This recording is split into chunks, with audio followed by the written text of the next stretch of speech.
Gaza, Israel ও হামাসের মধ্যে প্রথম ধাপের যুদ্ধবিরতির পর নিজ নিজ এলাকায় ফেরেন বাসিন্দারা। কোনো উপায় না পেয়ে ইসরায়েলি হামলায় ধ্বংস হওয়া বাড়িতেই মাথা গুঁজেছিলেন তারা, কিন্তু সে স্বস্তিও দীর্ঘস্থায়ী হলো না। নতুন করে ইসরায়েলি হামলায় আবারও ঘরহারা হওয়ার শঙ্কায় ফিলিস্তিনিরা।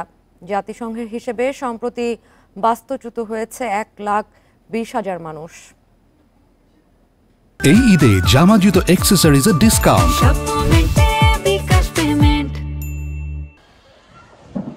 3 সন্তানের বাবা হুজাইফা লাফি।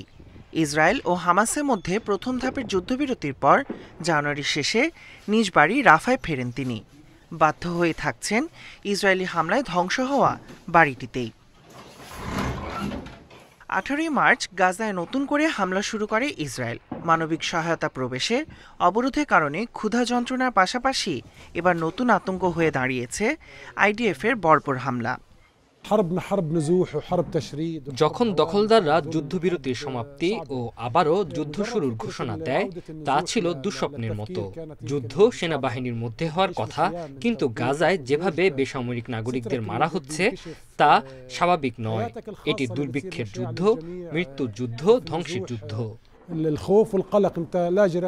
অব্যাহত হামলার মধ্যেই বিভিন্ন এলাকা থেকে গাজাবাসীকে সরে যাওয়ার নির্দেশ দিয়েছে ইসরায়েলি বাহিনী। এই পরিস্থিতিতে আবারও ঘরহারা হয়ে কোথায় যাবেন তা নিয়ে উদ্বিগ্ন 43 বছরের লাফি।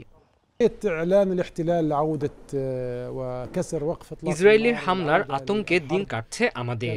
ক্ষুধা, ঘরহারা হওয়ার বিরুদ্ধে প্রতিনিয়ত লড়ছি। আবারও ঘরহারা হলে কোথায় যাব জানি না।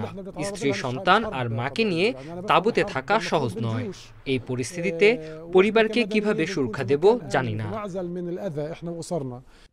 2023 সালের 7 অক্টোবর থেকে লাফির মতো কয়েক লাখ গাজাবাসী ঘরহারা হয়ে আশ্রয় নিয়েছিলেন বিভিন্ন স্কুল ও শিবিরে। সে পরিণতি আবারও ফিরে আসার শঙ্কায় তারা। শিগগিরই যুদ্ধবিরতি চান এসব অসহায় মানুষগুলো। Tahmid Abrar, independent news.